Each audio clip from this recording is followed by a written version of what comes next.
Modern Final Fantasy XIV has been lackluster for many reasons. For example, the gearing progression system being bland, new content that being released not having really any rewards to incentivize to do them, like Criterion or variant dungeons. And also the most popular one that is mentioned by everyone is the 2-minute buff window. I think everyone agreed that it's goddamn garbage. And all of those are valid, but I personally believe that's not really the reason why Final Fantasy XIV is lackluster right now. What I personally believe what makes it lackluster is a lack of feeling like it's a MMO. Because when I look at other expansion, and I'm mainly going to be talking about Shadowbringers and Stormblood here, they felt like more of a MMO because of one content they have that Endwalker doesn't. And some of you are already going to know what I'm going to say. Those are the Aspiration Zones. Shadowbringers had Baja and Stormblood had Erika. I'm pretty sure Heavenward did have one, but I think it was repurposed for the Firmament. Don't quote me on that, I might be wrong, but I think I am right about that. And for us to understand why I personally believe that Aspiration Zone is why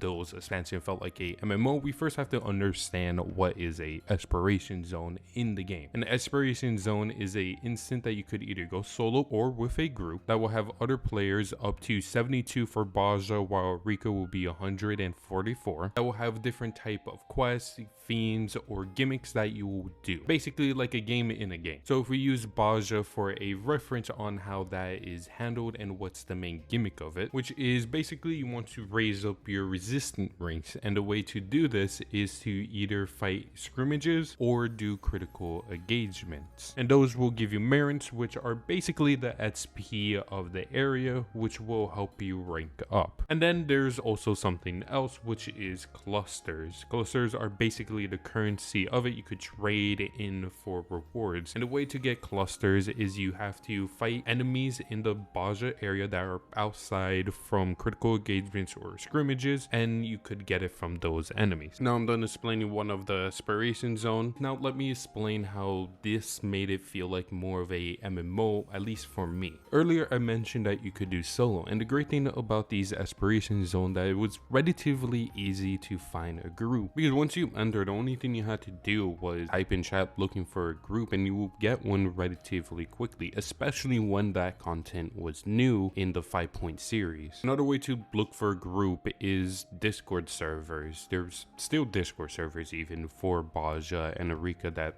do certain content in it, and you just go in there, they will make a party, and you just follow the thing that they have to do.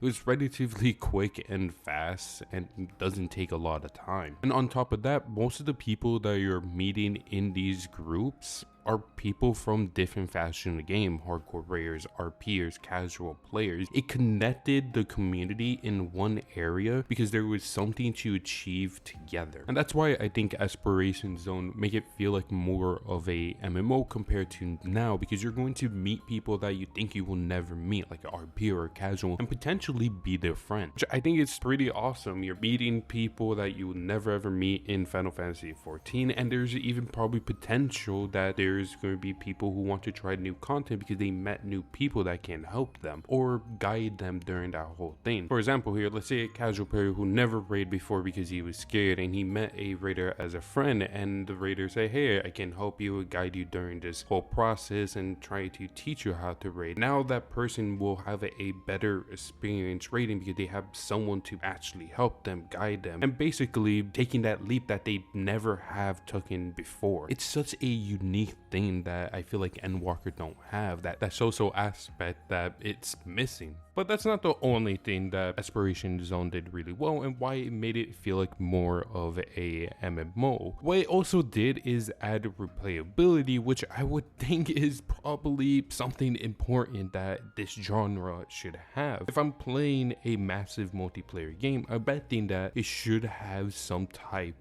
of replayability, especially when a new expansion comes out. Because when you think about Endwalker patches and what they provide in replayability, ability that will last you a relatively good chunk of time, there's not really a lot. There's Savage Raiding re-clears, which takes maybe around like 1, some people 3 days. There's also Island Sanctuary, but that only takes you 10 minutes per day, which is barely anything. Variant Dungeon, if you're doing it casually, a week to complete all the paths. And then there is the relic weapon for Endwalker, aka the Mana Veil weapon, which is super easy to get because you just need 1,500 tombstone to get it.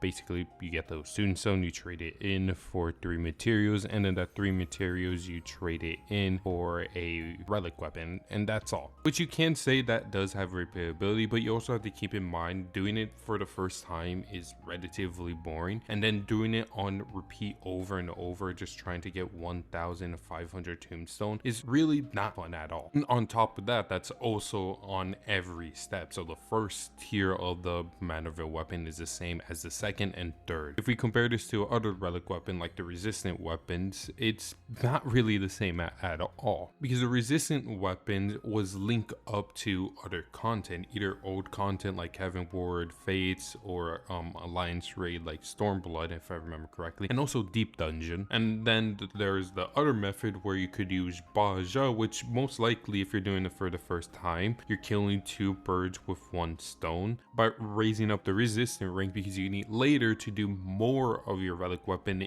in the Baja areas. And then if you do it a second time, it will be like 5 times faster, because now you have everything unlocked. Everything was just linked up together, which made it where you have to go back to this Aspiration Zone, which increased even more of the social aspect of the game, which made it feel more like a MMO, again, at least for me. And I think that's the point I'm trying to get across. I just want more social aspect in the game, and I think this is also going to affect the game even later on, especially when we get to 6.55, because we're going to go on a very long drought until the start of Dawn Trail, which is normal for every expansion. It's just that for Endwalker, since it barely have any replayability, which will give people less incentive to actually log into the game, and it will feel ideally a little more dead than usual. But all hope are not lost. Dawn Trail is around a year away, and we're going to get a new expansion with a new path series. And we already have some of the roadmap they have planned for Dawn Trail from the last FanFest, and we're probably going to get more in the next FanFest in October. And also there's were interviews too that give us more insight on Dawn Trail, some things that we already knew from the live letter, and also some things that we don't know. I'm pretty sure there was